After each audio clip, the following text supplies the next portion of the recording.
Magandang umaga po. Good morning to our friends and colleagues. I'm very happy to have this hearing today on the Credit Surety Fund. As many of you know, one of our main advocacies is really supporting our SME sector. And a lot of analysis po really shows that the micro, the medium, and the large relatively have avenues to be able to get financing in the Philippines. But largely yung micro graduating to small enterprise space is really a gap that we're trying to fulfill. And when the BSP actually came to our office and presented this program, we were quite elated, no, that there is such a program. And now we're looking at possibly supporting its expansion to more parts of the country through legislation.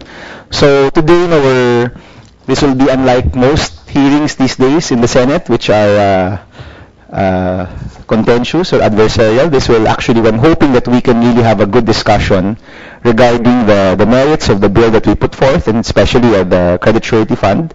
Pag-usapan po natin kung paano natin pwede talagang matulungan yung ating mga kababayan na nagnegosyo sa ating bansa, makahanap ng paraan para makakuha ng kapital, no, para po sa kanilang mga negosyo. And of course, support the inclusive growth agenda of this government. So we're going to start with apart from the usual introductions, we're going to ask the BSP to present the CSF, what it's been able to do so far, and also give comments on the improvements, no, on how to improve that particular program. And then later on, we'll open the floor for discussion from the different stakeholders. Now, of course, from the co-op movements, we have a number of them here. Thank you for attending. From our financial institutions are also here. And I'm happy to see PCCI also here, no, to also give comments. Now, then hopefully we'll call for a technical working group after that to consolidate the comments and see if we can really push this. I'm also happy to note that there is already a counterpart measure in Congress, which was authored by our friends from the co-op movement in Congress. No? So we'll also see if this actually does have a good chance of getting passed into law this year or next year. And of course, more importantly, hopefully this can be one of the things that we do to address the need of many of our countrymen to look for that financing or to fill up that financing gap, which unfortunately plagues our SME sector. No? So let me start off by greeting and acknowledging our guests. From the Department of Finance, we have Ms. Dacanay and Mr. Toquero. There. Hello. Good morning. From Bangko Sentral, we have Mr. D, Managing Director D. We have Ms. Leones also, who was the one who presented to us, no, a few months ago. We also have Attorney Elaine Calleja. Yes. Hello, Attorney. From LDP, we have Ms. Marian Tamayo. Hello, ma'am. Good morning po. From the DBP, we have Vice President Pobre. Yes, hello. Good morning. From the PCCI, we have Ms. Lacuna and Ms. Morelia. Good morning po. Of course, Dr. Taiko. Good morning, sir. Good to see you again. We have Dr. Mendoza from the Pangasinan Credit Surety Fund, and I hope Dr. Mendoza can share with us their insights on this program and if indeed it deserves to be expanded nationwide. No? From the NCM, of course, Ms. Mantalaba. Hello, good morning, Ms. Ellen. From the Cebu Credit Surety Fund, we have Mr. Quevedo. Yeah, Mr. Quevedo. And again, we hope you can also share your experiences with this Credit Surety Fund and see if we can really push this further. Okay, so with that, we'll begin with a presentation from Bangko Sentral. Then afterwards, we will ask our two case studies, no? I hope they're being called case studies this morning. Pangasinan and Cebu to share their experience. And then, does Dr. Taiko, does Cavite also have a Credit Surety Fund? Yes, so, the first one. Okay, so we'll also ask you to share a little bit, and then from PCM, no, si Miss Ellen, kung meron po kayong experience dito. And then we'll open the floor for other stakeholders. So, could we request BSP to begin?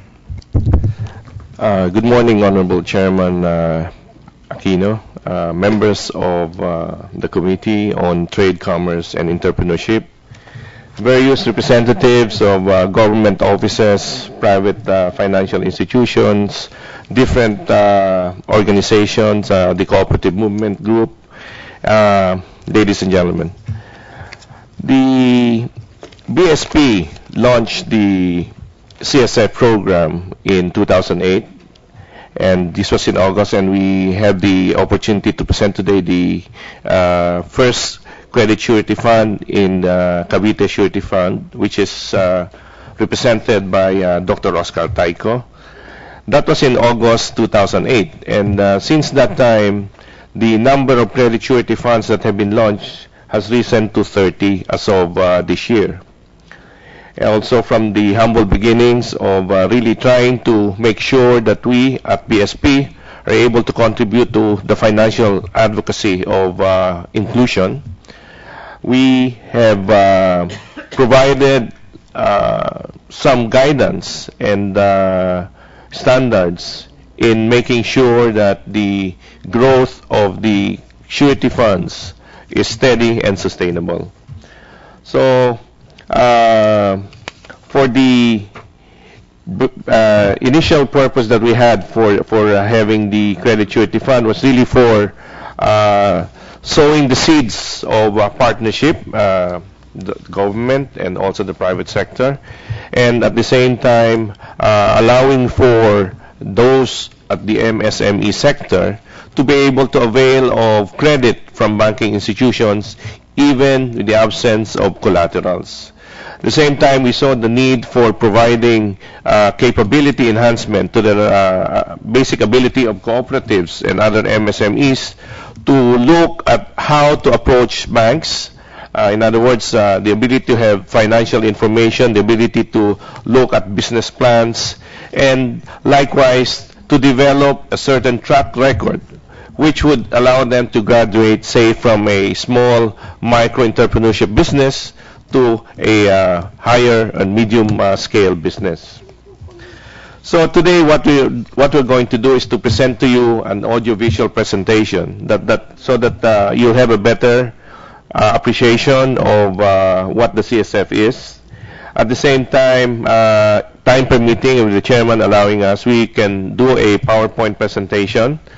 And likewise, we have requested a cross-section of the credit surety funds to be with us today. That's Dr. Taiko, representing the credit surety fund of Cavite, Dr. Mendoza, representing the CSF of Pangasinan, and Mr. Macario Quevedo of the Cebu CSF.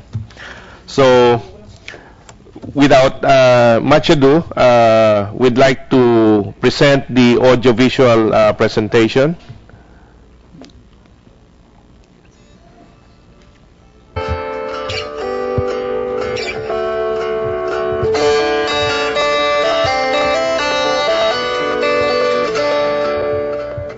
Lahat tayo ay nag-aasam ng mas magandang buhay. May mga planong nais matupad at naghahangad ng kinabukasang puno ng pag-asa. Para maabot ang mga hangaring ito, may mga kasama tayo na handang umagapay. Isang solusyon na makakatulong para mabigyan tayo ng mas maliwanag na kinabukasan. Katulong po ninyo ang Bangko Sentral ng Pilipinas sa pagtupad ng inyong mga pangarap. Sa pagsisiguro na matatag ang ating sistemang pangpananalapi at pagbabangko, kami po sa Bangko Sentral ay tumutulong na mapaunlad ang ating ekonomiya at mapaganda ang kabuhayan ng mga Pilipino. Sa ilalim po ng tinatawag nating Inclusive Financial System, ang Bangko Sentral ay naging ipagtulungan sa iba't ibang institusyon para makapagbigay ng fair, professional, and affordable financial services sa maliliit na negosyanteng Pilipino. Hindi na ninyo kailangang kumapit sa napakamahal na interest ng 5-6 na pautang. Ngayon po, mayroong mga bangko na nagbibigay na ng pautang kahit sa walang pangsanla o kung tawagin natin ay collateral-free loans sa ilalim ng microfinance at ng credit surety fund. Ang layunin ng CSF ay mabigyan ng solusyon ng isang napakalaking problema ng mga negosyante sa ating bansa. Ang problemang ito ay ang kawalan ng collateral. Ang Credit Surety Fund ay layunin na una, makapagbigay ng pagkakataon sa ating mga negosyante na makautang kahit na walang collateral. Pangalawa, ang Credit Surety Fund ay naglalayon na mapag-isa yung ating mga kooperatiba, magkaroon sila ng mga negosyo na sila ay magsasama-sama upang sa ganon yung pinagsama-sama nilang lakas ay mapagsama-samang lakas din upang maisulong yung ating kabuhayan o yung ating ekonomiya. Pangatlo, yung issue ng tiwala. Marami mga bangko walang tiwala sapagkat maaari yung isinangla nilang property o titulo na ibinigay nila sa bangko ay hindi totoo. Nagsimula ang CSF noong 2008. Paano nabubuo ang Credit Surety Fund? Unang-una, ang Bangko Sentral ay lumalakad dyan sa iba't ibang nayon, sa iba't ibang probinsya. Kapag tayo ay inimbita ng isang lokal na pamahalaan at sinabi nila, kami ay handa na sa Credit Surety Fund. So kung nag-raise sila halimbawa na 1 million, and there are about 20 cooperatives, ibig po sabihin nun, yung lokal na pamahalaan magpapagbibigay din ng 1 million. Ito po ay tutulungan din ng iba't ibang ahensya ng ating pamahalaan. Halimbawa, ang Development Bank of the Philippines, Land Bank of the Philippines, Industrial Guarantee Loan Fund. Ito pong mga ahensyang ito ay magbibigay din ng karampatan nilang pondo upang sa ganoon, ito ang bubuo ngayon at tinatawag nating Credit Surety Fund. Ito po yung magsasubstitute para sa mga collateral na dapat na ibinibigay ng ating negosyante sa mga bangko na kanilang pwedeng utangan. Ano man po ang maibigay ng ating kooperatiba, halimbawa po 1 milyon, multiply po yan ng 10. Yun po ang kanilang mauutang sa ating mga bangko. So 1 million contribution translates to 10 million na kanilang mauutang sa ating mga bangko. Meron pong committee na binubuo ng mga kooperatiba, lokal na pamahalaan, yung mga government financial institutions at saka IGLF na siyang bumubuo po noong committee na ito. Yung committee na ito ang siyang makatitiyak na yung loan proposal at saka yung project proposal ng po mga kooperatiba at tinatawag nating bankable. So sa tingnan ng committee yan, pag-aaralan ang financials, pag-aaralan yung feasibility, at kung ang kanilang desisyon ay positibo, ito po ngayon ay kanilang ibibigay sa bangko. Napakalaki ng epekto ng Credit Surety Fund sa ating ekonomiya. It empowers our people to be productive component, productive part of our society. Mas maraming mga tao ang mabibigyan ng trabaho, mas maraming buwis ang tatanggapin din ng pamahalaan, higit na maraming serbisyo magagawa ng pamahalaan at ang buong bayan ay makikinabang. It's a win-win solution sa ating pong problema sa ating bansa. Natutulungan din ng CSF ang mga negosyante at miyembro ng mga kooperatiba sa pamamagitan ng training na ibinibigay upang mapabuti ang kanilang credit, management at marketing skills. Higit pa rito, marami pang ibang benepisyo ang hatid ng CSF para sa mga kooperatiba. Dahil sa kinakailangang maging isang miyembro ang gagamit ng CSF, dadami ang kanilang mga miyembro at mas magiging malaki ang kanilang kapital. Para sa lokal na pamahalaan, ito din ay isang pagtupad sa isinasaad ng batas na magkaroon ng mga programang sumusuporta sa mga micro, small and medium enterprises at mga kooperatiba. Ang aming mga empleyado, ang aming ibang mga miyembro ay higit ding nakinabang sa programang ito. Sa pamamagitan po ng kanilang pangungutang, nakapagtayo po sila ng maliliit na negosyo. Matagal na po na talaga namin magplano na magnegosyo, kaya lang ang nakakasagabal sa amin ay kung saan kami kukuha ng puhunan. Ngayon po yung CSF, dito po kami nakapag-umpisa na kung saan po yung agam-agam namin ng paano ba mag-umpisa magnegosyo. Ito po yung sagot dahil dito po kami nakapaghiram ng konting puhunan para po sa pagpapaumpisa ng aming lower part.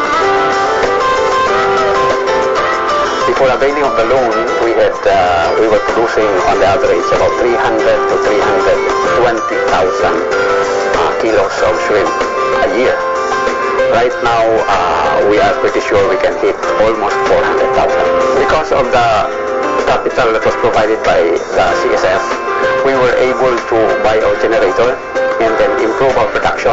And with the improvement of production, therefore comes regular work for our employee members. And at the same time, additional income from, of course, profit that we hopefully will be getting regularly from now on and in the years to come. Bago pa ako mangyaram sa CSF ng puhunan, maliit lang yung negosyo ko dati. Kukunti lang yung tamaan ko, kukunti kasi yung puhunan ko, kulang kumbaga. Dati, may partner ako, pero ngayon, sarili ko na yung negosyo ko. Nakapagsarili na ako, nabigyan ako ng puhunan ng through CSF. At saka, yung mga tauhan ko dati, isa lang, ngayon, 5 na. Maganda na rin yung benta ko. Yung dating 10 to 15,000 a day, na sales ko. Ngayon, nag-reach na siya ng 70 to 100,000 a day. Yung mga kapatid ko dati na masukan na sa ibang kumpanya, ngayon, nasa akin na sila. Mas katuwang ko na sila ngayon talaga sa pagkakulat ng negosyo. Nung sumali na kami sa CSF, mas natugunan namin yung mga miyembro na kahit gano'ng kalaki yung pangangailangan nila. At saka, ang positive lang siya mangyayari sa amin ngayon, aside from that effect to us, no?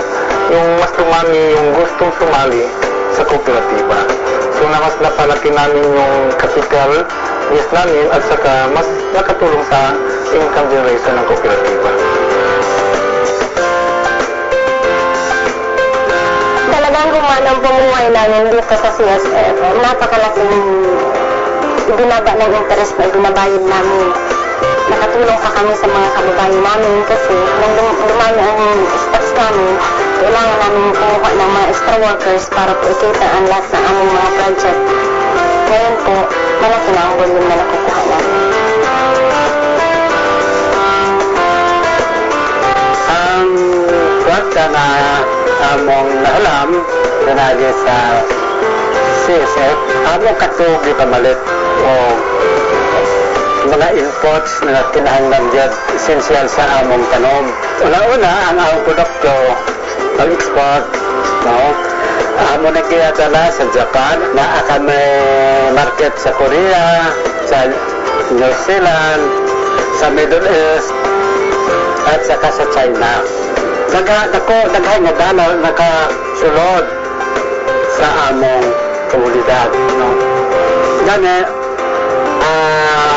dako nga tabang kay dako po ang taxes. Sa pagdako sa among production, nalipay ang mga beneficiary.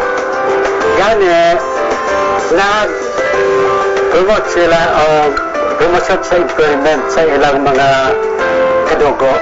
So, dako kaayo kay nakapromote kini o employment sa among komunidad. Salamat sa CSF. Mga kababayan, hatid po ng Bangko Sentral at ng Credit Surety Fund Program sa inyong lungsod at probinsya ang tulong pinansyal para sa mga maliliit nating negosyante na kailangan ng sapat na kapital at iba pang financial services para umunlad. Sama-sama at tulong-tulong na paunlarin natin ang ating bansa at itaas ang kabuhayan ng ating mga kababayan sa pagsulong ng Credit Surety Fund sa buong Pilipinas. Tulong at kapit-bisig para makamit ang ating inaasam. Tulong na maaasahan, seguridad na mapagkakatiwalaan, buhay na masagana, bayang maunlad. Ito ang hatid ng Bangko Sentral ng Pilipinas at ng Credit Surety Fund. Okay. Thank you for the AVP, Mr. D. I'm sure it brought light to a lot of the questions of some of our audience members, but maybe you can go through the PowerPoint, but let's focus on the highlights, no? And particularly, I'd like to see some metrics in terms of how many we've reached, average loan sizes, repayment rate, and of course, at the end, your recommendation, no, for the program, if you recommend that we make this into law. Okay.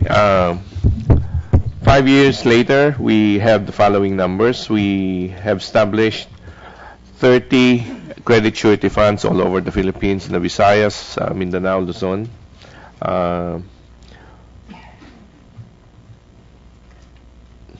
We also have the following numbers on the CSF. In March 2012, we had 21 CSFs, and as of March 2014, we had 29. We had a recent one in Bataan 2 months ago. Pledges refer to the contributions. As of March 2012, we had 327 million, which grew to 465 million in March 2014. These are the pledges of the contributors, no? So we're referring to the likes of Land Bank, DBP, the LGUs, and the various cooperatives. The accumulated net earnings grew from 9.2 million in March 2012 to 17.6 million. Total loans approved from 274 million in March 2012.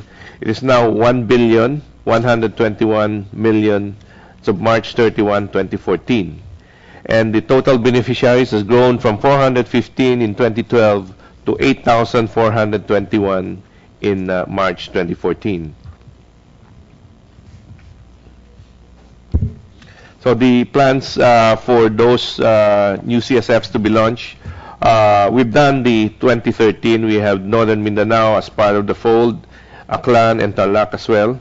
Bataan has already been launched, and we are now looking very soon to launch the Quezon City CSF, Agusan del Norte, Zambales, Marikina, Isabela, and Nueva Ecija, and in 2015, another 6 CSFs, no? in La Union, Nueva Vizcaya, Catanduanes, Camarines Sur, Valenzuela, and Muntinlupa. Thank you very much. Could we go back to the slide with the figures? Mr. Dean, if I'm not mistaken, it's a times 10, right? Right. So technically, with 400 million, you could have up to 4 billion worth Yes. of loans, no? So which means the utilization isn't actually as expected? Is that the right way to analyze that? The utilization of the funds vary from province to province or city to city. They have their individual constraints and individual motivations. So while we were wanting to have better numbers, it is really dependent on the status of the different CSFs in the respective provinces and cities. No? Okay, but technically... But it's helping a lot of beneficiaries. Just looking at the numbers of beneficiaries, we have 415 in 2012. In 2 years' time, it has now grown to 8,421. And that's the reason why we are looking at launching a few more CSFs this year and the following year. Because there's space, no? There's space, yes. That's right. So it's right to say that with the times 10 mechanic of the CSF, available loans right now for this sector is actually at 4.6 billion. Well, is that the right way to analyze that? Actually, there is some sort of a refinement because while we say that the available loans to the cooperatives would be on a times 10 basis, the overall, in order to have some conservatism and safety measures for the entire CSF, it's times 5. No? Okay. So kung times 5... If you look at it, it's 2 billion 300. But just to prove the point that in the areas where the CSF are operational on the aggregate, you have another 1 billion technically you could loan out, no? It's also because, Mr. Chair, of the recent establishments of the CSF, there is a gestation period. That's right, may learning curve. Learning curve, no? So that it takes more than a year for them to actually start doing good numbers. I see. No, I think the numbers are great for a program that started just 5 years ago. And I'm just trying to pinpoint if the gap that currently a lot of our small entrepreneurs have is a gap in terms of a lack of access to financing on an area basis, or a lack of information in terms of programs which they can avail of, for example, because technically at a times 5, so for example, that's 2.3 billion, no? So technically on the aggregate, there's roughly 1.2 billion which we haven't accessed yet. That means that depending on the area, for example, for example, Cavite, kay Dr. Taiko, he could actually loan more to more small entrepreneurs, diba? If possible. We'll get to the CSFs, no? But at least in my mind, if we do support this program, mandated to be nationwide, part of the metrics in the future is the utilization of the available funds, diba? Yeah. Okay, another question I have is going from 400 to 8,000, that means that the average loan size is actually decreasing, no? Yeah, if you look at it in terms of the initial 274 and against the 1.1, yes, it simply means that we also have more beneficiaries, no? A greater number of beneficiaries, because some of the cooperatives have taken upon themselves to actually do the borrowing and do the on-lending to their individual members. No? Okay, which is actually... That means that at some point, there will be a reduction in the overall averages. That's right. So, ano po yung... What is the average loan size right now? Or would the Deputy Director Leones have any figures? And you can use your mic, ma'am. Yeah. If we divide that one with the number of beneficiaries that we have, Your Honor, then it would be very low. But we have to take note that out of that 8,421 beneficiaries, there are some microfinance borrowers there where they borrow 5,000, 20,000. But according to Sir Tito here, it's the co-ops who borrow and then lend it out. So if the co-ops will borrow 1 million, they can lend it out at 5,000 to their micro members. Yes. But, well, my question really is, of the 8,400, okay, going back, what is the maximum amount that you can borrow through the CSF? Wala hong maximum, di ba? It really depends on your yes, your need. There is not, okay. no, but, no limit. When we segment enterprises in the Philippines, so we have micro, we have small, we have medium, we have large, no? And largely, the micro space, the co-ops and the microfinance groups are able to fulfill that space, no? Yes. What I would like to know is, does this fulfill the micro space or the small enterprise space? In theory and in effect, no? It's actually the small. It's the small. So, anong average loan size so ng mga small enterprises natin? It's ranging from 300 to 500,000. Okay. So, part of this 8,421, maybe I'm sure you can disaggregate the numbers, no? But if you're also, or maybe I'll ask na lang the CSFs later, no, kung ano yung experience nila on small entrepreneurs or micro entrepreneurs, because again, one of the purposes of pushing this, at least for our office, is because we feel that there's not enough financing on the small enterprise space, no? Yes. That's available. So we'd just like to know, maybe for the TWG, you can just present that. Of the 8,421, how many there would be above 150,000? Because ang microfinance, no, MD, no, is up to 150, right? Ang MFI po, tama ba? It has increased to 300,000. Okay. So what I would like to know is what is the CSF, or what sectors is CSF able to support that the MFIs and the co-ops cannot support through the regular means? Diba? What sector are we hitting? Because if we make this into law, we also maybe, if there needs to be some amendments to the mechanics, specifically, I'm hoping that the CSF can really push for the small enterprise financing, no? And later on we can talk about siguro how we can tweak the mechanics such that more small entrepreneurs can actually access these funds, no? So we'll wait for that data na lang po sa TWG. Okay, how about the repayment rate? How are our repayment rates coming along? Yeah, go ahead. Well, may kita naman tayo, so I'm sure it's... Actually, Your Honor, the repayment rate is actually almost 100%, except for some wherein we incurred past due loans, which were paid by the CSF's earnings. And now, the past due ratio is less than 1%. Okay. So that means it's actually 99%. So in terms of the repayment, Yes. okay na okay tayo Yes, dyan, di ba? Okay. Okay, so obviously from the BSP, we are fully supportive that this be made into law. Right now, it's dependent on the rollout of the BSP. Is that right? So the BSP will invite an LGU to be part of the program, or will the LGUs the ones applying for the program?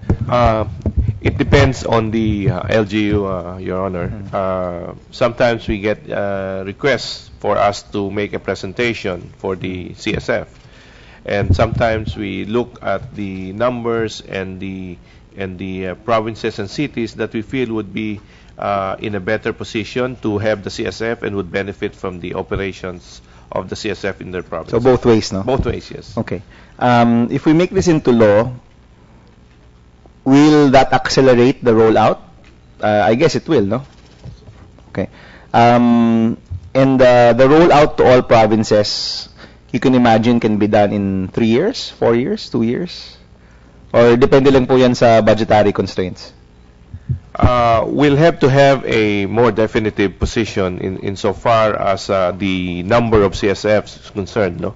Because right now we are at a stage where we're trying to evaluate the impact also of the CSF and to see whether we should be expanding it to a greater proportion than what we had presented, no? Okay. But right now we are ready to add another 10 or 12 in the next 2 years. Okay, we'd like that information, sir, during the TWG, because obviously when we make it into a law, in effect, we are basically expanding this throughout the whole Philippines. And if there are tweaks to the mechanics, I'm sure that can be done in the IRR or in the implementation, but if there are certain principles that we want to tweak or change based on the experience so far for the past 5 years, it would be good to already include that at this stage, rather than later on, di ba? Yes, pa. Okay. Let me, unless there's anything else, Mr. D and Ms. Leones. Your Honor, we are happy if it will be put into law, because sometimes we experience, we find it difficult to convince some of the LGUs, to put up this CSF, considering that they put their money there. So if this is this will be approved, and if it will be approved by it will already be a law, then the LGUs can just approve it right away. Yeah. Thank you very much. Now, we actually invited League of Cities tsaka League of Municipalities, but unfortunately, I don't think they're here yet, no? Sorry, Ms. Fina, LCP. Okay. Na-confuse ako sa acronym.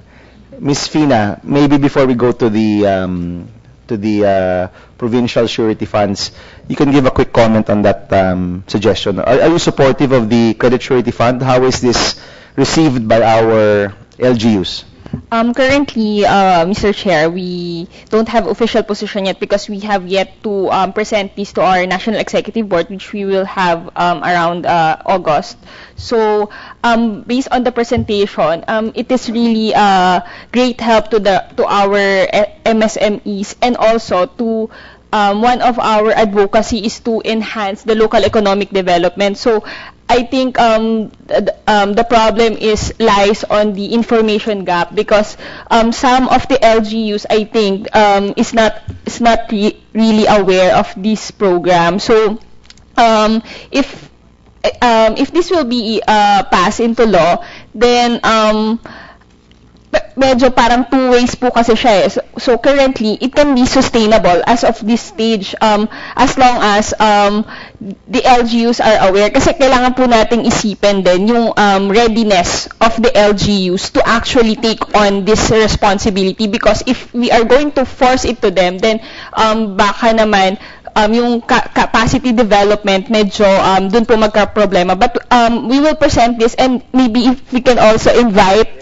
them on our National Executive Board, then that will be good. Actually, Ms. Ong, hindi naman to mandatory, no? So we're not forcing any LGU to engage, but by making it into law, it does create that the framework by which they can enter, and we actually institutionalize it, no, such that when Governor Tetanco when he finishes his term, no, I don't think he can have a third term, diba?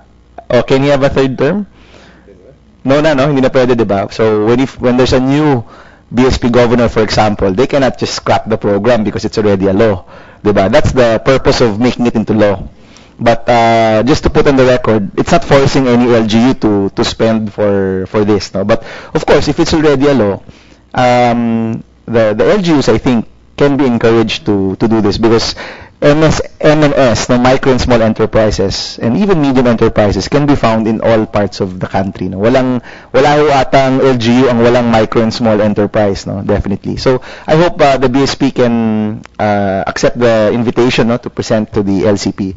Their endorsement of this would really be important, because they're a very important piece of the puzzle here, no. Okay, thank you. Maybe we can quickly go to our credit surety fund examples here. We'll start with Dr. Taiko, then Mr. Quevedo, then Dr. Mendoza. If you could kindly, in a nutshell, share your experience of the credit surety fund, and of course, we would like to solicit your recommendation for the record, no, whether this is a program worthy to be put into law or not. Thank you very much, Honorable Chair. As I noted earlier, the program was first launched in Cavite, in Tres y Martires. And the good thing was that present were the top officials of Banco Central, and of course from the provincial government, headed then by Governor Maliksi. Now, as to the merits of this program, first, in 5 years, we have found out that it's a big breakthrough in terms of cooperative development. Why do I say that? Because it serves as the program has really brought a lot of new things for the cooperative sector, especially the co-ops engaged in financial or lending programs. I say breakthrough because the cooperative leaders, officials, have really been thought of doing things more professionally. In the olden days, the previous years, the sector, especially the credit co-ops, have not been doing the more shall I say, ways that will really help the organization. When I say this, because the cooperative leaders did not especially think of how can the small and medium enterprises, as the focus of this program, really go into a more progressive and stable business. Because in the previous years, if a credit corp will lend to a member, there's not much that is being prepared. It is not professionally done, no monitoring, no follow-up. But in this program, we established some good experiences in the sense that there's a active cooperation with the local government, the provincial government. And an effect of this is that when we have this program, we have over 100 million in Cavite for this. We found out that because it is highly professionalized, when an MSME or a member of the cooperative would like to apply for this for a loan under this program, we have set a number of criteria. And many of these are engaged in business, of course, and we require them to really follow the legal procedures of doing business. And which means that if there are taxes due on the project or on the business, then the government, of course, gets the benefits from taxes. And then, of course, the one important impact of the program is because of the improvement of the business and the expansion of the business of the proponents. They have established, generated employment. That's a good thing. Employment has been generated. For example, a small borrower or a borrower of 1.5 million establishing a business project started with only one employee, but now she has 5 employees, and now she's going to open up another project, and which means another 5 employees to. So I say that this is also highly professionalized because of the system that we adopt. I mean, we adopt the formulation of a business plan. Unlike before, credit cards will just say, if you have money in the cooperative, 50,000, we can double that, 100,000, without any further, or we can lend it to you. But under this program, it has to be thoroughly examined, find out if the borrower, prospective borrower, has the capacity to pay, and we really have to find out whether the project is viable. So it really makes the proponent will, as mentioned earlier by Ms. Lu, that the pass-due rate is very much less compared to the traditional approach of lending. So, and the good thing with this program is that there is an active participation, not only with cooperatives, but with the banking sector. Of course, with the Banco Central and various banks like Development Bank and Land Bank, and other commercial banks, and even cooperative banks are also involved in this.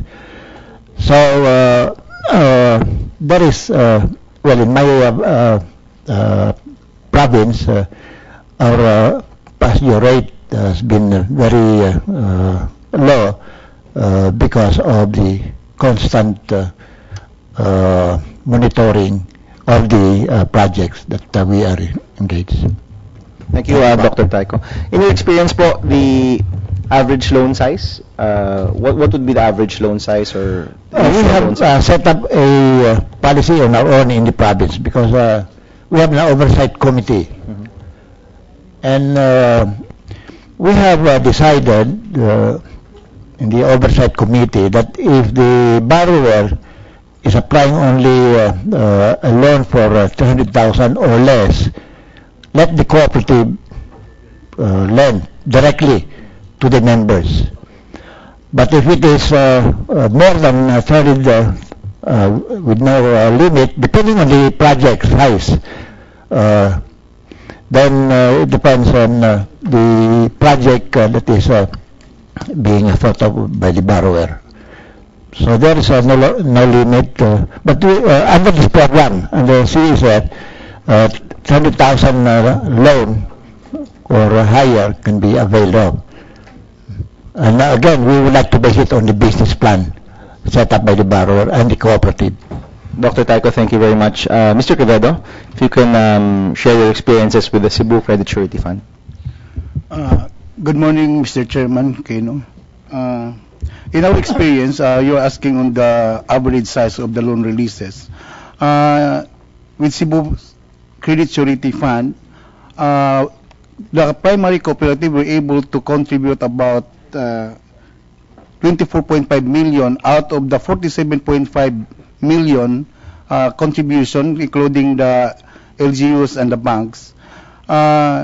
we were able to release about 99 million, because in our case, multiple by tens of the contribution of the cooperatives, meaning we can serve as much as 245 million, 240 million with our credit surety fund, and we were able to release about 99 million for 231 beneficiaries, meaning we have an average of 428 million, 1,000 for every beneficiary.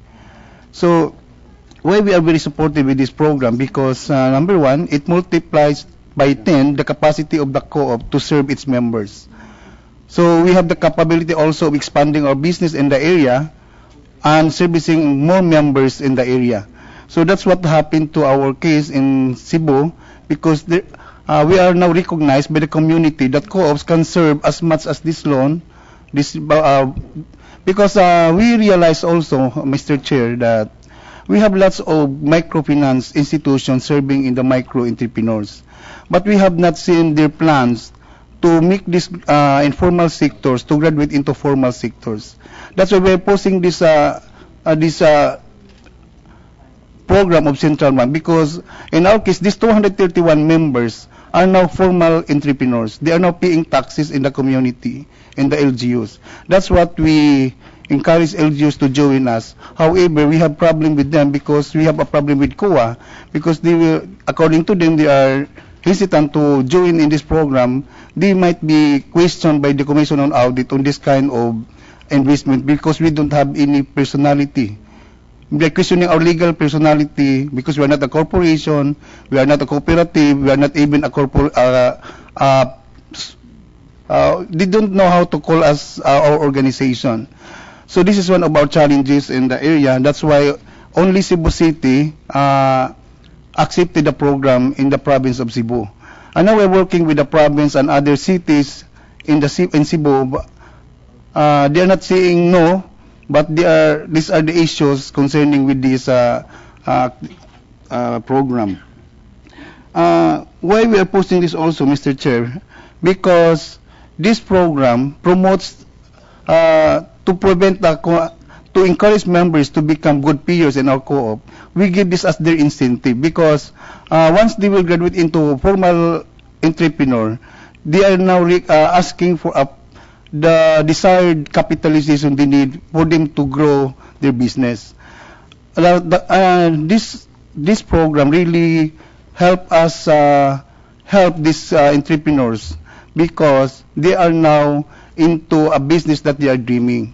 So in fact, one example that we can shoot to you, Mr. Chair, we have a simple real estate broker now being financed by us, and now he is developing a subdivision in addressing the housing program in our city. And with that experience with our experience with him, the co-op now able to develop a housing project in the city of in the city of Lapu-Lapu, with the help of this member helping us in realizing this project. It's now working in the city. And another, Mr. Chair, this really helps our organization in enhancing the capability of our employees in managing the loan, the credit operation, in terms of trainings that are given by the CSF to our employees and to the cooperative itself. And second, since this program is not requiring any collateral, but the bank we cannot, the bank need also the assurance that every loans that we are endorsing to the CSF, to the bank, is really secured in terms of their banks. So CSF really helps because of the surety cover. The banks now is no longer very strict in the compliance of the requirements of collateral, because the surety cover now serve as the collateral to the bank. So the risk now is with the cooperative to take care also with the borrower. So since the borrower, they take this opportunity as an incentive, being a good member, that we are now referring them to the bank at a lesser, because this also bring down the cost of our lending interest rate. because the bank is offering lower rate compared to the money that we are lending if it's only internal sourcing that we are, because we are offering higher than the bank in terms of interest rate in terms to deposits and time deposit that they place to the co-op. It means that when we serve it as a loan, we cannot compete with the microfinance and other rural banks that offering lesser interest rate.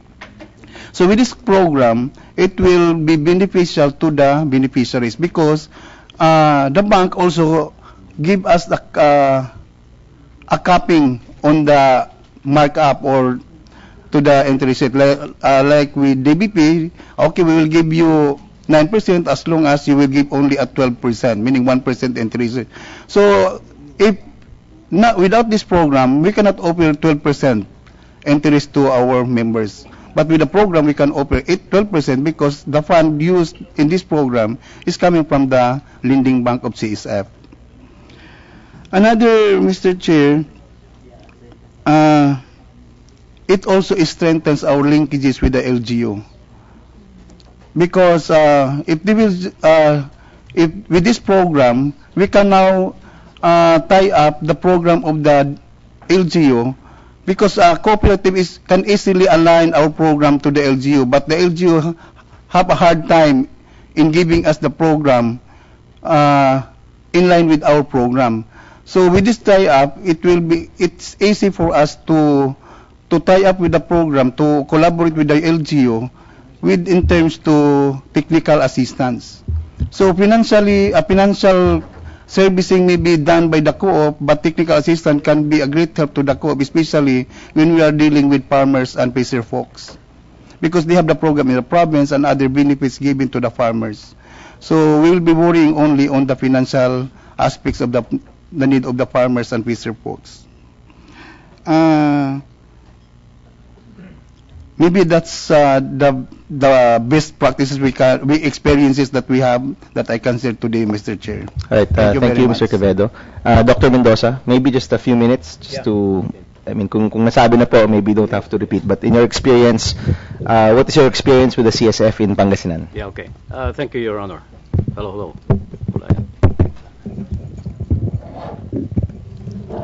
Hello, thank you very much, Your Honor.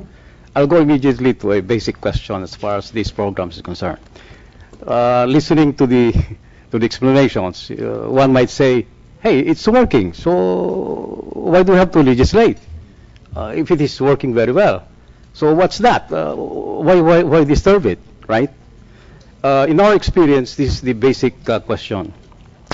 Right now, there are 4 banks with whom we are working. Okay, that is Land Bank, that's DBP, and with Cooperative Bank of Metro South and Cooperative Bank of Benguet, meaning there are 4 banks we are dealing with. However, we have to deal also with the private banks to expand our access, because basically this program is supposed to improve access. Okay, so here comes a member of ours, for instance, who is a depositor of, let's say, RCBC. Okay, let's Rizal Commercial. And then he would apply for a loan there, and we are supposed to provide surety cover. But then RCBC would say, what's the legal personality of that surety fund? Okay, so that becomes a limiting factor as far as the access is concerned. Now, not all depositors are with Land Bank or with DVP or with the Cooperative Bank. There are a lot of other depositors with good credit background with other banks, but then they don't have enough collateral to support their loan. You know, so this is where one reason why we have to legislate and then make this a really permanent feature in the industry. Meron siyang pangalan. Hindi yung they don't know, they cannot define us. While it is working very well, it is still limited. Okay, I'll give you one example. We are now going into supply chain financing, okay, meaning from the farmer up to the processing. Let's say corn, it becomes baboy in the end.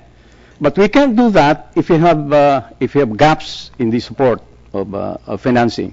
Some members are with DVP, some members are with land bank, some members are with private banks, and unfortunately, the private banks are not yet giving equal attention to this program because of one limiting factor, and that is legal personality. That's one reason. The other reason is yung mga LGUs. Okay, we go there. They say, "Hey, can you contribute?" Then they'll say, "Who are you?" How do we know that next year you're still there? You're being supported by the administration right now. Suppose the administration changes, and then you're no longer there. What about our contribution? What happens to it? You know, so there's a basic problem about stability and being there, permanency. So those are some of the strong reasons why we are pushing for this. Now, the next question is, okay, we'll have legal personality, but where? Should it be SEC? Should it be CDA? Should it be what entity? Should it be with central bank? Now, in our view, it should be CDA, because most of our members are cooperatives. So it's but natural that we go CDA. So those are the reasons. Yes. Thank you, Dr. Mendoza. On that note, no,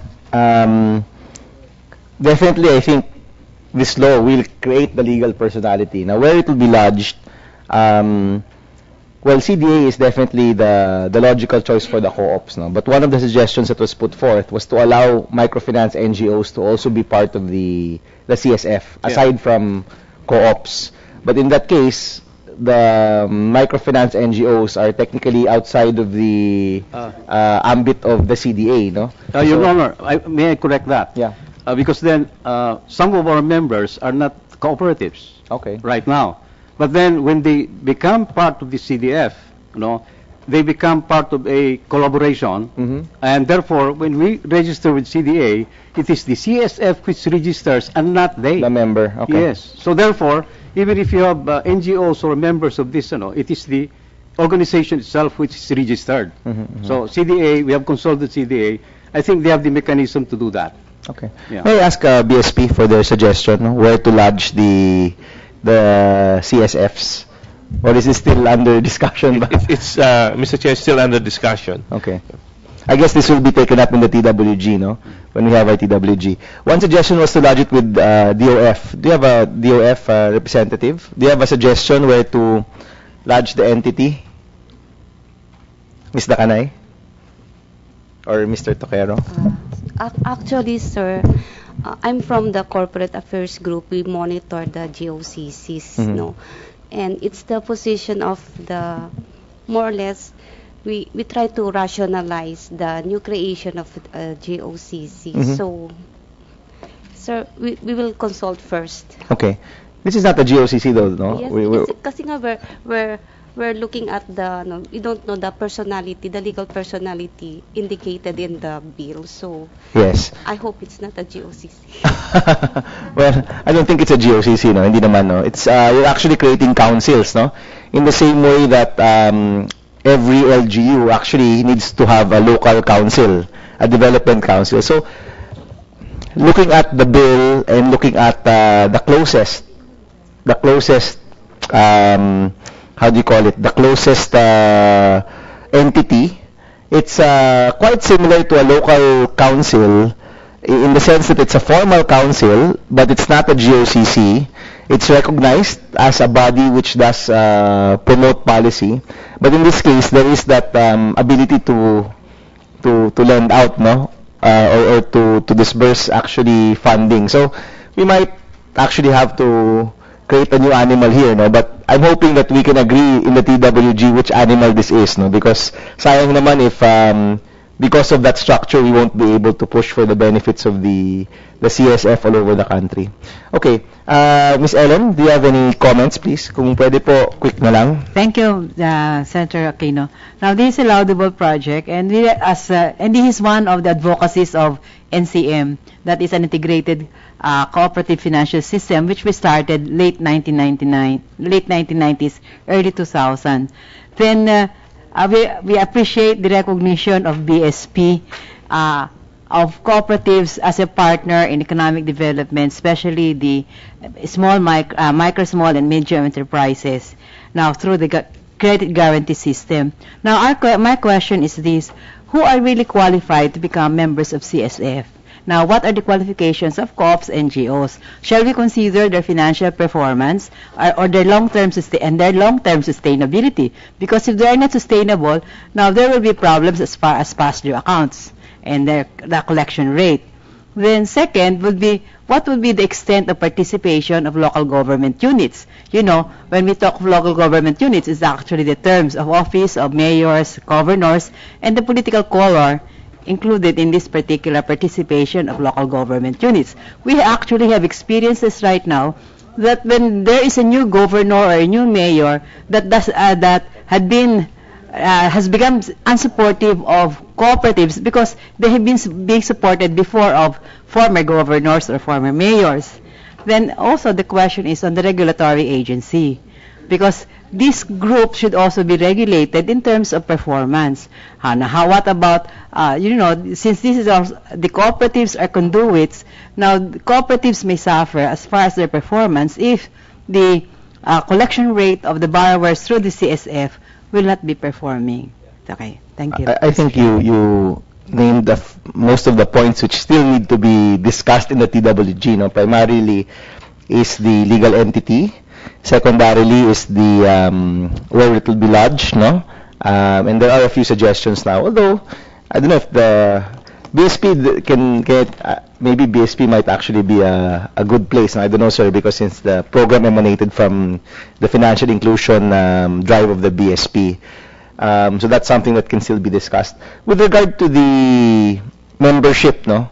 Ano po yung what is the current requirement for a cooperative to be part of the CSF? Or is it open to all? Sir, the cooperatives that can join the CSF are those who have a capitalization of 1 million. And that it has a capital to assets ratio of a minimum of 15%. In which case, if it is 15%, the gearing ratio would not be times 10. It would be lower. The gearing ratio is graduated because if the capital to assets ratio is 30%, then it's the contribution of the cooperative, which is at a minimum of 100,000, can be multiplied by times 10. If it goes below 15, then it could either be times 5. Yeah. So that is, these are the cooperatives that are allowed to join the CSF. Yeah. So in short, there are requirements actually. Yes, sir. And of course, those requirements can be made stricter, can be loosened depending on the performance of the program. No? Currently, are you suggesting that we change the requirements for co-ops or to just maintain the current requirements? We suggest, Your Honor, it should be maintained. Okay. I'd like to ask our three gentlemen here about the LGU question. No? And maybe si Ms. Ong can also comment on this later. With regard to obviously the political nature of local government units now, since I think most of you have been through 2 elections already, 2010 and 2013, and in the case of both Cebu City and even Pangasinan, no, a change in leadership, no? No, not Pangasinan, just Cebu City and Cavite. How has that affected the CSF? And do you have any suggestions on how to be able to be insulated from the political nature of the LGUs? Yeah. Dr. Taiko. Yeah, in the case of my province in Cavite, this was launched during the term of former Governor Ayong Maliksi. And he was very supportive of the program, And the administration has changed, and it is now under the present leadership of Governor John V. Crimuria. We have quite some, it's not difficult, but I think he is not so much enrolled about the program. But we are still able to get his support, but more of former Governor Maliksi. I think that's the only thing I can I have observed. For because the present governor is so much involved in business enterprises, less on cooperatives. Before Mr. Quevedo, okay, so ang LGU magpapasok ng counterpart, di ba? And that will create the surety fund by which the co-ops and other borrowers can borrow from or borrow against, no? That's right, di ba? They can pull out as well, or they cannot pull out anymore. What is the, because leaving it alone, maybe not increasing it, di ba, will still mean that it runs, di ba po? No. But can an LGU or one of the banks just pull out at the middle of things? Is that possible? Or a co-op, no, can actually pull out as well, di ba? We'll ask BSP, then we'll silang po muna. Yeah, okay. Sir, we always emphasize to the LGU that they cannot withdraw their though it is withdrawable, but we tell them that as long as the CSF is existing, it cannot withdraw. And in fact, they are actually giving it as a grant already. Yeah. Okay. Yeah. So once that's expensed out, sa LGU, expense na yun, no? It's yeah, not, because they can't, well, can they loan? Technically, can LGUs loan? They can, di ba? No. So they cannot loan under this under the CSF, Your Honor. Okay, only so the co-ops. In short, once they join the co-op, that's already expensed out for the LGU. Yes, Your Honor, but there are some LGUs who wanted it to be treated as investment. Okay. Because COA wanted it. That's why we have this problem. The other LGUs would want to be treated it as investment. Others are grant. Okay, this is a perfect matter to discuss at the TWG. Let's make sure COA is invited to the TWG, no, para we can settle this issue. Because once nasa batas na po ito, yun na yun eh, di ba? So whether it's treated as an investment, as a loan, as an, whatever, no. Dr. Mendoza, that was already answered. Mr. Quevedo, could you tell us your experience working with the LGUs? Our experience with the former mayor, he's very supportive. He's only asking why he will support the program. So we said, as I have told you before, as I explained here, and he's convinced, and he's putting it in to join the program. But when we invite the LGUs, we always tell them that it will be treated as investment, because if we will ask them for a grant, it's already an issue for them because of our legal personality which being questioned. As an investment, meaning they can withdraw any time. So technically, well, in your case, sir, technically, kung ayaw na mag-participate ni LGU, they can just pull out. Will that dissolve the whole fund if an LGU pulls out? That's why we'll take care of our relationship with any government. But hypothetically, if an LGU pulls out, does that dissolve the fund? So far, after the new administration, we don't have any problem dealing with the LGU. Maybe I'll ask BSP. If one of the partners pulls out, does that dissolve the fund? Not necessarily. Not the necessarily. fund would still be in a strong financial position given the contributions of the other institutions. Can a fund be set up without one of the partners? The critical partners would have to be the LGUs and the cooperatives. So if one of the financial institutions involved would opt not to participate, then that would still move depending on the amount totally gathered. Okay, well, let's try to make that clear in the I don't think some of these are mentioned yet, no? So baka we should endeavor to mention these specifics, no? Because we don't want to come up with these technical problems down the line. Yes, ma'am. Your Honor, I think there was a question if whether the co-ops can also withdraw. The co-ops can withdraw depending on the liquidity of the fund, and as long as they have no outstanding liability on account of the sureties that was issued or endorsed by them. Okay. Thank you very much. Now, let me go to this side of the table. PCCI, would you have any? Would you want to give an official comment or recommendation? Yes, Ms. Lacuna. Yes, good morning, Mr. Chairman.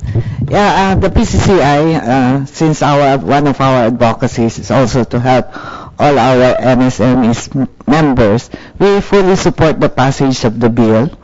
However, we still have to wait for the IRR because some of the questions I have in mind have already been answered somehow in this forum. So like the LGUs, so we have suggested that it would not be treated as investment also, but as a grant, since it is also, we have every 3 years we change the people in the LGU, so maybe they can give it as a grant to the ano.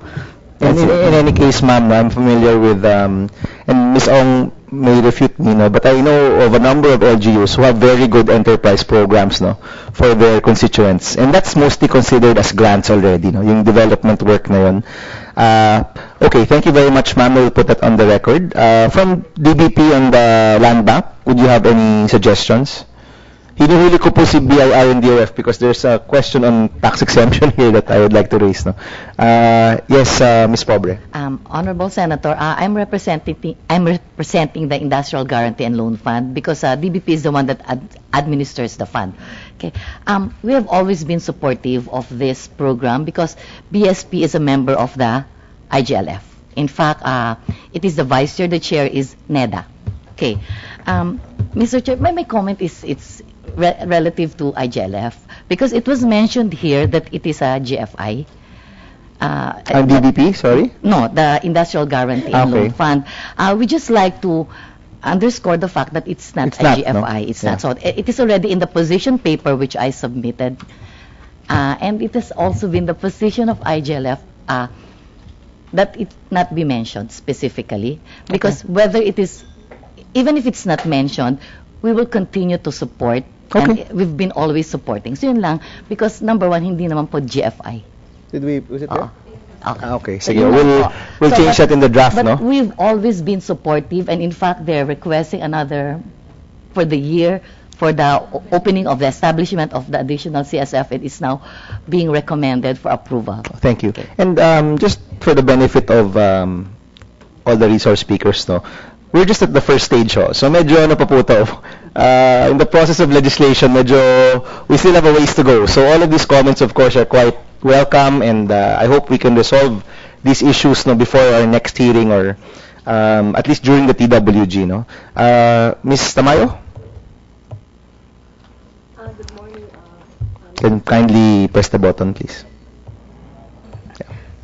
Good morning, Mr. Chair. For the part of Land Bank, I don't have the official position on this, but I believe that Land Bank will still continue to support this program. In fact, without even the law, we have, without the enactment of this law, of this bill, we have already supported it in terms of our counterpart fund in the amount of 110 million. And as of today, we have given counterpart contributions to the 29 CSFs established in the amount of 71.21 million. And the amount released actually to the CSFs amounted to 53.31 million. So if we take into consideration the balance from the 110 million, we can still support another 12 or 13 CSFs. So ito po kasama dun sa tina-target ng BSP na CSFs to be put up in the next 2 years, given our counterpart fund of a maximum of 3 million. Thank you. There's a section here, no, section 14, that talks about, okay, so I guess the context is it an investment or is it a loan? Diba? Ano po ba yung tax implications nun? If it's, investment and loan is the same thing, no? Investment and loan, or is it a donation, or is it or expense, or is it an investment? Ano po ba yun, Attorney Kadangin? What is the tax implications of that? No? And we'll also ask later our current CSFs how they're handling it now. Yes. Good morning, Mr. Chair. If the contribution to the CSF would be treated as an investment, then any income would be considered taxable. If the contribution comes from a cooperative, then it may be exempt under the cooperative law.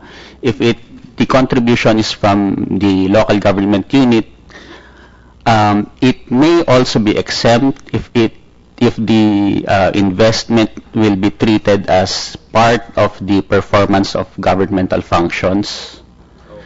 Because that is the general rule, Mr. Chair. If the income is earned by the LGU through the performance of a governmental function, then it is exempt. But if it is from a proprietary function, then it will be taxable. So in the same sense that if I'm earning from a mayor's permit, wala namang VAT si mayor's permit, di ba? Okay. Okay, thank you. So maybe we can clarify that further. In fact, if I'm not mistaken, the local government code, who should I be looking at here? But correct me if I'm wrong, for the record, I know in the local government code, there is that aspect of anti-poverty programs and supporting our micro and small enterprises. So in that sense, you can look at the LGC as a basis to say that supporting this type of activity is part of your governmental function. But with regard to the earnings, no, the CSF earns, yes, and they earn from the payments of the surety fees, no? Okay, so hindi siya interest rate. It's a fee per instance. A surety fee for issuing a surety cover to the co-op. Okay, and do you pay tax on that? Is that an income? The bank are charging us withholding tax, and also maybe I'm not sure whether we are, because we are also filing reports, filing income tax to the BIR. Maybe it's also tax. Okay. Although we are not more concerned on that because it's no longer the co-op that's being evicted. It's only the surety. Yeah, it's only the CSF, no? Yes, Dr. Mendoza. In our experience, we went to our regional BIR, and they asked very simply, this one is an income, they said, the surety fee. Since it's an income, therefore it's taxable. So that's the... very simple, no? Yes. But all of the other transactions, because they're done through the cooperatives, has no tax because of the cooperative law. It's right? only the surety fee. It's only the surety fee, no? Okay, so now the question on the money going in, no? Now I'm hesitant to call it investment, loan, or donation, no? The money going in, depending on the nature of that, will determine whether there's tax on that or not. Yes, Mr. Chair. Okay, all right, thank you. Okay, at this point, now we've asked practically everyone already. I'd just like to open the floor for discussion. Are there questions maybe from the private sector regarding this? Or, even if there are other comments that want to be stated by our speakers here, kung meron ho kayong gustong sabihin o gustong idagdag? Wala naman? Okay. Well, yes, ma'am. Go ahead. I would like to ask somebody from there. Do you charge the MSMEs in applying for the CSF? For the, I mean, yung kung gagamitin yung CSF, do you charge some fee, a certain fee from the SMEs? Yes, ma'am. The surety fee, we charge it back to the borrower. 1%. 1% of the amount borrowed. Of the amount. Okay, thank you. Actually, baka we can clarify that, no? I don't think it's on the record yet. So, yung mechanics po nito is that your partners agree to go into the CSF program.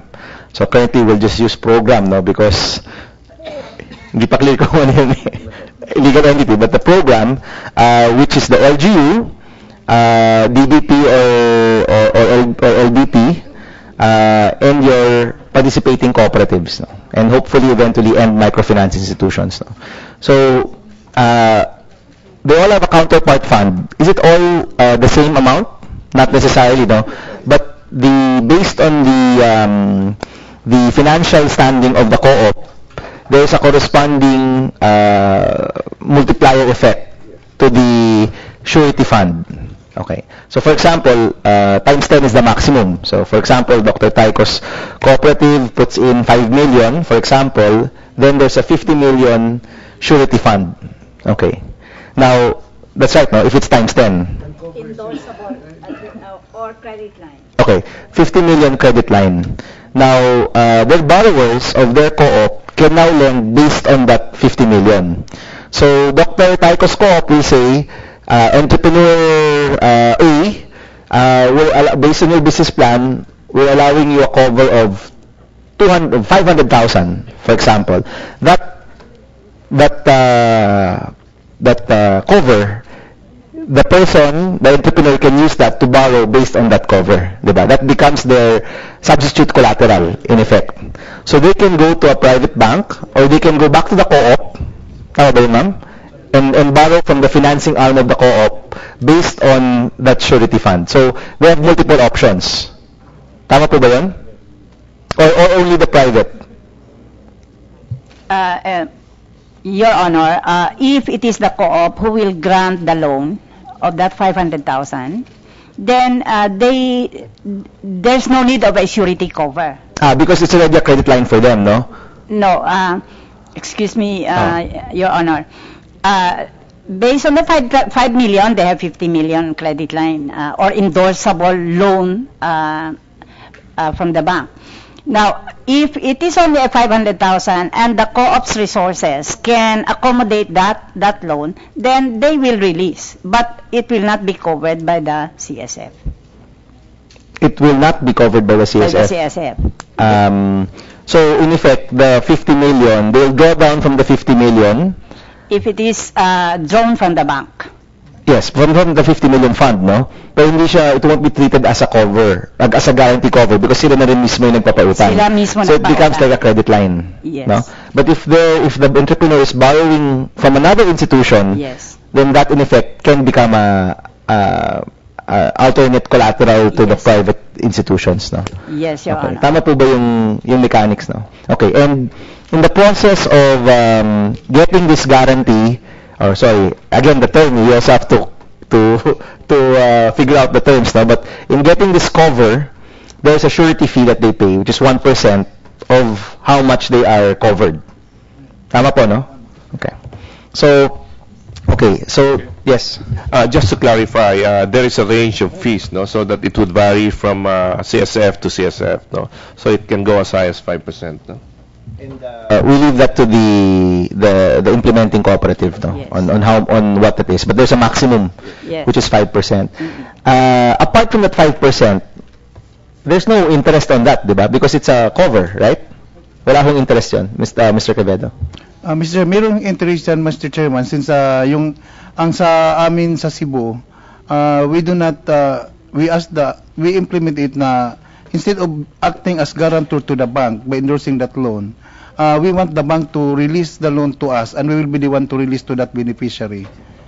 Kami na. Kasi para ma-monitor namin yung repayment niya sa loan na yun. And in effect, interest din. It's a loan. So it is a loan from you, technically, so you do have interest on that. But if it is the first type, which is a cover, the surety fee pays for that cover. You don't pay interest on that. Diretso na siya sa bank. So the bank will he or she will pay the bank the interest for that, no?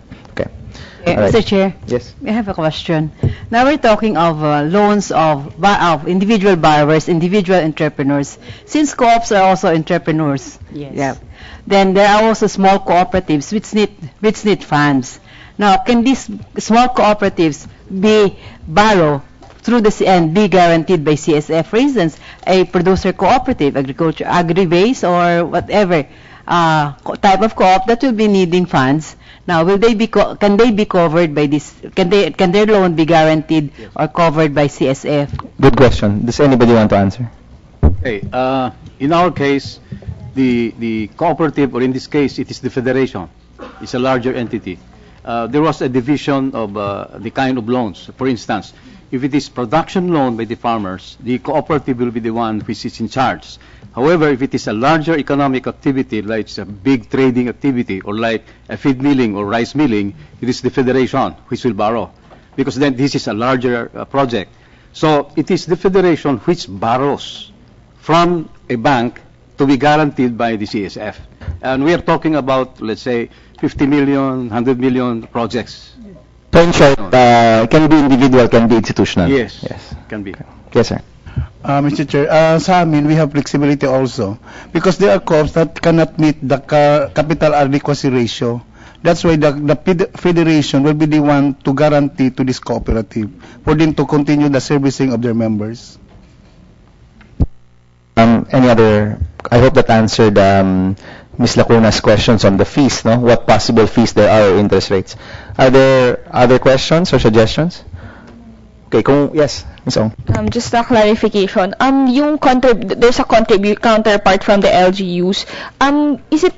Does the counterpart parang yearly basis, or is it a one-time big-time investment for LGUs? BSP? It's supposed to be a one-time investment, but at times when the contribution of the co-ops themselves increase, the LGUs match it. Yeah. So, in short, kunyari, on the first year, mababa lang. So, mababa rin lang yung cover natin or the fund. But if the LGU, for example, sees that this is actually helping its constituents, it may, of course, put in more money, increase the multiplier effect, and provide more loans to its constituents. No? So, in the same sense that every year, and take note, this is a 99% or 90+% repayment. So, a usual expense of an LGU, that's gone. But because the cover is such that it builds, you're actually, technically, you could double and triple your budget for your SME development every year, no? As opposed to zero out mo siya every year, no? I think that's really what would be attractive to LGUs, no? Probably. Yes. Yeah, Mr. Chair.